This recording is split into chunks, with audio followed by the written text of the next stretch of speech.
पश्चिम बंगाल में पंचायत चुनाव को लेकर डिप्टी सीएम ब्रजेश पाठक ने बड़ा बयान दिया है। बूथ कैप्चरिंग के जरिए चुनाव जीत रही है टीएमसी, यानी कि तृणमूल कांग्रेस, और टीएमसी कार्यकर्ताओं ने लोगों को वोट डालने से रोका है और चुनाव जीतने के लिए बंगाल में हत्या कराई गई है।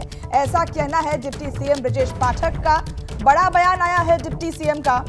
उन्होंने सीधा टीएमसी पर निशाना साधा है। चुनाव जीतने के लिए बंगाल में हत्या कराई गई है और इसका सीधा प्रहार जो है वो टीएमसी पर किया गया है। डिप्टी सीएम की तरफ से बड़ा निशाना टीएमसी की तरफ दिख रहे हैं हम। पश्चिम बंगाल में जितने भी दंगे हो रहे हैं उसके खिलाफ भी उन्होंने आवाज उठाई और कहा कि इन सब के पीछे टीएमसी के कार्यकर्ताओं का हाथ है और टीएमसी के कार्यकर्ताओं ने लोगों को वोट डालने से रोका है। साथ ही साथ चुनाव जीतने के लिए बंगाल में हत्या कराई गई है, ऐसा कहना है ब्रजेश पाठक का।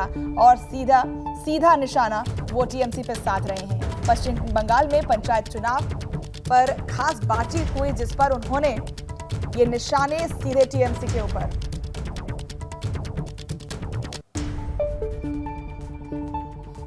पश्चिम बंगाल में चुनाव, हिंसा और आज मतदान में टीएमसी बढ़त बनाए हुए है। ऐसे में बात करने के लिए हमारे साथ ब्रजेश पाठक हैं। जिस तरीके से पश्चिम बंगाल में हिंसा आपने देखा, लगभग 50 के करीब लोगों की जान चली गई, रिजल्ट निकला तो टीएमसी भारी पड़ रही है। देखिए, आप जानते हैं कि पश्चिम बंगाल की स्थिति पूरी तरह से कानून व्यवस्था को ध्वस्त करने वाली है।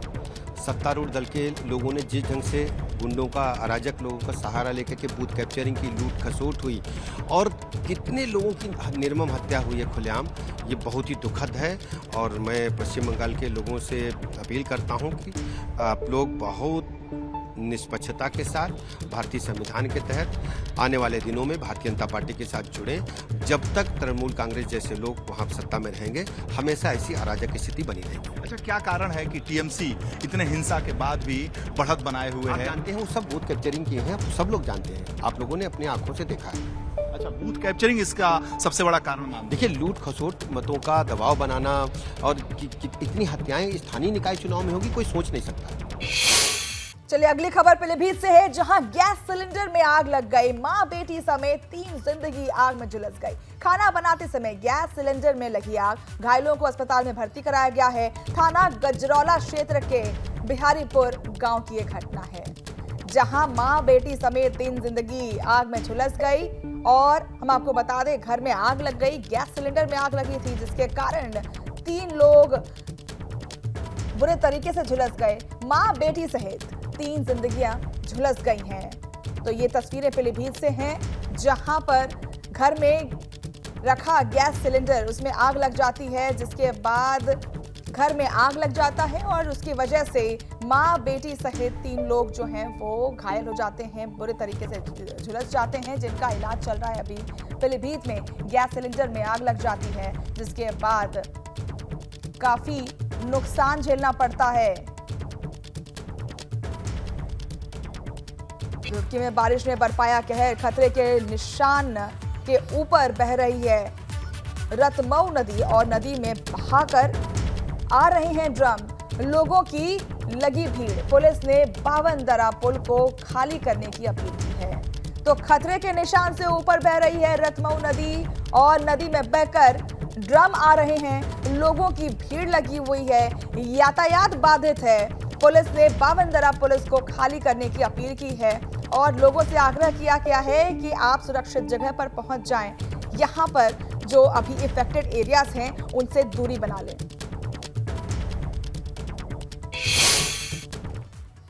रुड़की से खबर है, जहां बारिश का कहर लगातार जारी है और पिरान कलियर की दरगाह भी हुई पानी पानी। पिरान कलियर दरगाह प्रशासन के दावों की खुली पोल और 5 दिन से लगातार हो रही है कलियर में बारिश। तो यहाँ पर सीधी आप देख सकते हैं प्रशासन की पोल खुलती हुई नजर आ रही है। रुड़की की तस्वीरें हैं, जहां बारिश का कहर लगातार जारी है। पिरान कलियर की दरगाह भी पानी पानी हो गई। आप इन दरगाह की विजुअल्स देख लीजिए, तस्वीरें देख लीजिए, जहां दरगाह में 3-3 फीट तक पानी भरा पड़ा है। और तो और बाहर के परिसर में भी देख लीजिए आप, तो वहां पर भी जल भराव की समस्या देखने को मिल रही है और ऐसे में श्रद्धालुओं को परेशानी हो रही है।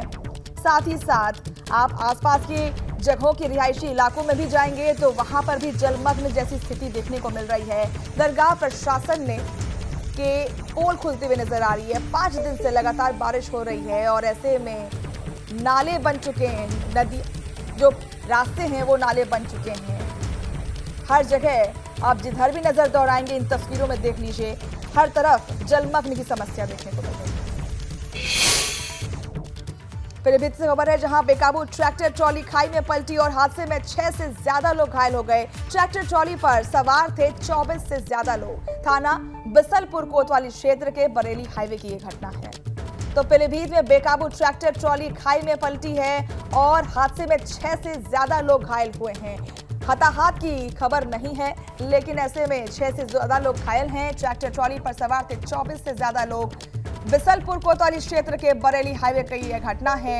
आप देख सकते हैं इन तस्वीरों में देर रात एक ट्रैक्टर नीचे गिर जाती है और खाई में गिरती है, जिसकी वजह से 24 लोग जो थे उनको निकाला जा रहा है। 6 से ज्यादा लोग घायल हैं। ट्रैक्टर ट्रॉली पर सवार थे 24 लोग। ट्रैक्टर ट्रॉली पर 24 लोग थे जिनको अब रेस्क्यू करने की कवायद शुरू हो चुकी है। 6 लोग घायल हैं। बिसलपुर थाना क्षेत्र का यह मामला है।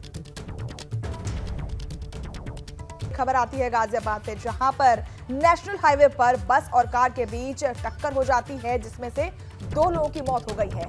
गनीमत ये थी कि स्कूल बस में कोई स्टूडेंट नहीं था। स्कूल बस गलत दिशा में आ रही थी और तभी सामने से आ रही टीयूवी से सीधी टक्कर हुई है, जिसके बाद टीयूवी के परकच्चे उड़ गए। और गाजियाबाद के ट्रैफिक एडीसीपी आरके कुशवाहा का कहना है कि हादसे में 6 लोगों की मौत हो चुकी है और मृत्यु हो चुकी है 6 लोगों की। 2 लोग गंभीर रूप से घायल हुए हैं। बस गलत लेन से आ रही थी और गलती बस चालक की है। बस ड्राइवर को पकड़ लिया गया है। इस घटना पर सीएम योगी आदित्यनाथ ने भी ट्वीट किया है। मुख्यमंत्री ने गाजियाबाद में सड़क दुर्घटना में हुई जनहानि पर गहरा दुख जताते हुए शोकाकुल परिजनों के प्रति अपनी संवेदनाएं व्यक्त की हैं। तो तस्वीरों में आप देख सकते हैं कि गलत तरीके से गलत लेन पर स्कूल बस आ रही होती है, जिससे एक कार टकरा जाती है और ऐसे में 6 लोगों की दर्दनाक मौत हो जाती है। 2 लोग गंभीर रूप से घायल हैं जिनका इलाज चल रहा है। सीएम योगी ने भी ट्वीट कर शोकाकुल परिजनों को ढांढस बांधा और उनके लिए संवेदनाएं व्यक्त की। साथ ही साथ मैं आपको बता दूं, गाजियाबाद की ये तस्वीरें हैं जहां दिल्ली मेरठ एक्सप्रेसवे पर यह दर्दनाक हादसा हुआ है।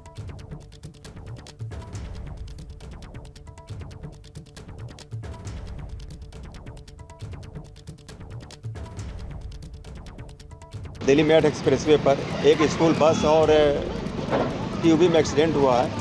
ये जो बस वाला था ये दिल्ली गया हुआ था। दिल्ली से गाजीपुर के पास से सीएनजी भरवा करके रॉन्ग साइड आ रहा था और टीयूवी के लोग ये मेरठ से आ रहे थे, इनको गुड़गांव जाना था। ये आमने सामने का टक्कर हुआ जिसमें 6 लोग मौके पर कैजुअल्टी हो गई है और 2 लोग गंभीर रूप से घायल हैं जिनका इलाज कराया जा रहा है। और बस के ड्राइवर को पकड़ लिया गया। इसमें पूरी गलती बस के ड्राइवर की थी जो दिल्ली से सीएनजी भरवाने के बाद रॉन्ग साइड आ रहा था। ये परिवार तो थाना इंचौली थाना क्षेत्र का था। इसमें 2 बच्चे भी थे और 2 औरतें थी, 2 पुरुष थे और बाकी परिवार के ही लोग हैं। 8 लोग थे, 8 लोग। ये बाल भारती स्कूल है जो नोएडा में है और नोएडा का ही नंबर का बस है। बाकी इसको और डिटेल हम लोग छानबीन कर रहे हैं। यूपी में मॉनसून की मेहरबानी लोगों पर भारी पड़ रही है। जगह जगह जलभराव से लोग परेशान हैं। प्रदेश में 48 घंटे में प्राकृतिक आपदा में कितनी जिंदगियां खत्म हो गई, उससे जुड़ी एक रिपोर्ट देखिए।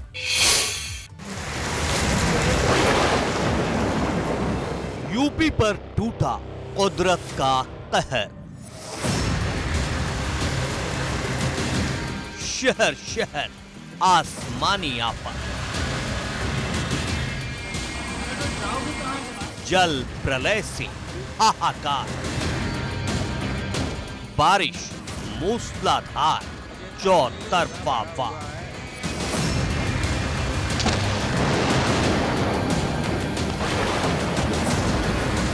बिजली की गर्जना, काले घने बादलों से घिरा आसमान, चारों तरफ बरस रहे बदरा, नदियों का बढ़ता जल स्तर और घर, सड़क, दुकान, अस्पताल, स्कूल सब जलमग। ये तस्वीरें बयां कर रही हैं कि इस बार कुदरत यूपी पर इस कदर मेहरबान हो गई है कि बारिश रुकने का नाम ही नहीं ले रही। कहीं थमती भी है तो बाद में फिर शुरू हो जाती है।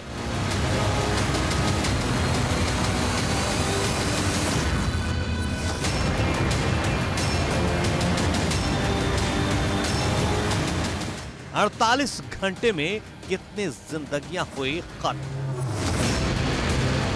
भारत में मॉनसून अपने साथ खुशगवार मौसम के साथ दुख, दर्द और आंसुओं का सैलाब लेकर आया है।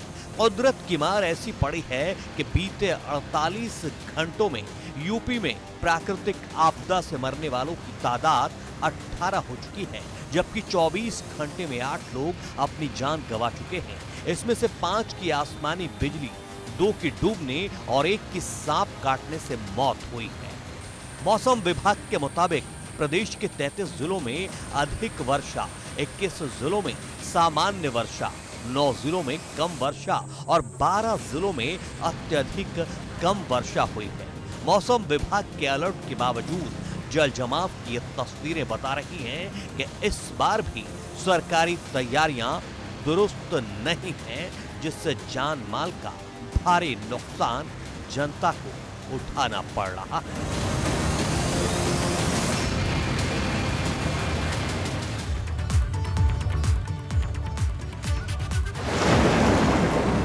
यूपी पर टूटा कुदरत का कहर। शहर शहर आसमानी आफत, जल प्रलय से हाहाकार, बारिश मूसलाधार, चौतरफा वार।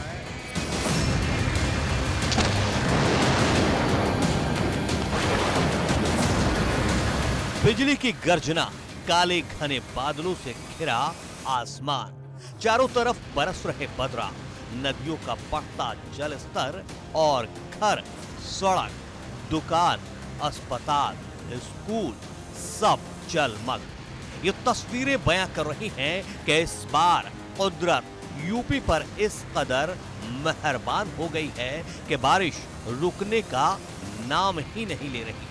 कहीं थमती भी है तो बाद में फिर शुरू हो जाती है।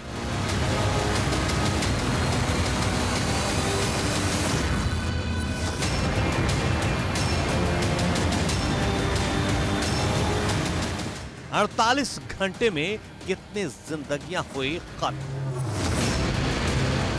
भारत में मॉनसून अपने साथ खुशगवार मौसम के साथ दुख, दर्द और आंसुओं का सैलाब लेकर आया है। कुदरत की मार ऐसी पड़ी है कि बीते 48 घंटों में यूपी में प्राकृतिक आपदा से मरने वालों की तादाद 18 हो चुकी है, जबकि 24 घंटे में 8 लोग अपनी जान गंवा चुके हैं। इसमें से 5 की आसमानी बिजली, 2 की डूबने और 1 की सांप काटने से मौत हुई है। मौसम विभाग के मुताबिक प्रदेश के 33 जिलों में अधिक वर्षा, 21 जिलों में सामान्य वर्षा, 9 जिलों में कम वर्षा और 12 जिलों में अत्यधिक कम वर्षा हुई है। मौसम विभाग के अलर्ट के बावजूद जल जमाव की ये तस्वीरें बता रही हैं कि इस बार भी सरकारी तैयारियां दुरुस्त नहीं हैं, जिससे जान माल का भारी नुकसान जनता को उठाना पड़ रहा है। कुशीनगर के हाटा में लव जिहाद का मामला सामने आया है। इंटर की छात्रा को एक विशेष समुदाय के युवक पर अपने जाल में फंसाने की कोशिश की और लेकिन जब युवक अपने मकसद में कामयाब नहीं हो पाया तो उसने चाकू के बल पर छात्रा का रेप कर दिया। युवक नहीं रुका, इसके बाद यहीं पर नहीं रुका, वो इसके साथियों के साथ उसने छात्रा का अश्लील वीडियो भी बनाया और युवक पर छात्रा पर धर्म परिवर्तन के लिए दबाव बनाने का आरोप भी लगा रहे हैं। धर्म परिवर्तन नहीं करने पर छात्रा को जान से मारने की धमकी दी जा रही है। फिलहाल मामले में पुलिस केस दर्ज कर जांच में जुटी हुई है। वहीं मामले में विधायक मोहन वर्मा ने कड़ी कार्रवाई करवाने का आश्वासन दिया है। परिजनों को वो ढाढ़स बांध रहे हैं और कह रहे हैं कि कड़ी कार्रवाई होगी। तो धर्म परिवर्तन का मामला सामने आया है और एक युवती के साथ जबरन धर्म परिवर्तन का दबाव किया जाता है और अगर जब महिला ने धर्म परिवर्तन के लिए मना कर दिया तो उसकी चाकू की नोक पर उसका रेप किया गया और उसके बाद उसके अश्लील वीडियोस बनाकर उसे वायरल करने की धमकी दी जा रही थी। धर्म परिवर्तन का यह मामला जहां विशेष समुदाय के युवक पर रेप करने का आरोप लगा है। मामले में पुलिस दर्ज कर चुकी है केस और विधायक ने परिजनों को आश्वासन दिया है कि कड़ी से कड़ी कार्रवाई की जाएगी आरोपी के खिलाफ। विशेष समुदाय के युवक पर रेप का आरोप। मैं देखिए जो भी मामला आए हैं आज सुबह मेरे संज्ञान में आया है और ऐसी अगर कोई मामला है तो देखिए हमारी जो सरकार है उसमें जो भी दोषी व्यक्ति होगा उसको बख्शा नहीं जाएगा और उसके खिलाफ कड़ी से कड़ी कार्रवाई भी किया जाएगा। जितने लोग इस मामले में संदिग्ध पाए जाएंगे सबके ऊपर कार्रवाई किया जाएगा। प्रयागराज से खबर है जहां अतीक अशरफ की हत्या से जुड़ी बड़ी खबर आ रही है। हत्याकांड की जांच कर रही एसआईटी ने तैयार की चार्जशीट। अगले 3 दिन में कोर्ट में चार्जशीट दाखिल करेगी एसआईटी। 14 जुलाई को हत्याकांड के पूरे हो रहे हैं 90 दिन। एसआईटी मौके से पकड़े गए तीनों आरोपियों के खिलाफ पेश करेगी चार्जशीट। एसआईटी पहले दिन की थ्योरी से एक दिन भी आगे नहीं बढ़ चुकी। तो ये सूत्रों के हवाले से खबर है और एसआईटी के जांच की रिपोर्ट अब आने वाली है। एसआईटी पहले दिन की थ्योरी से एक दिन भी आगे नहीं बढ़ सकी है। बिजनौर से खबर है जहां भारी बारिश ने मचाई तबाही। गंगा के बढ़ते जल स्तर में उफान पर नदी नाले, घरों में भरा कई फीट बरसात का पानी। खाने के लिए लोगों ने प्रशासन से लगाई गुहार। थाना मंडावली और नागल सोती का मामला है। तो बरसात का कहर देखने को मिल रहा है। बिजनौर में भी देख सकते हैं आप कि पानी का सैलाब देखने को मिल रहा है। भारी बारिश के चलते हर जगह जलभराव की समस्या। चंपावत जिले में लगातार हो रही बारिश से टनकपुर चंपावत हाईवे बाधित हो गया है। भारी बारिश से जगह जगह मलबा आने से लोगों को भारी मुसीबत का सामना करना पड़ रहा है। साथ ही संबंधित अधिकारियों को अलर्ट मोड पर रहने के निर्देश भी दिए गए हैं। तो बारिश का कहर यहां पर भी देखने को मिल रहा है। पहाड़ें दरक रही हैं और यातायात भी मुश्किल में।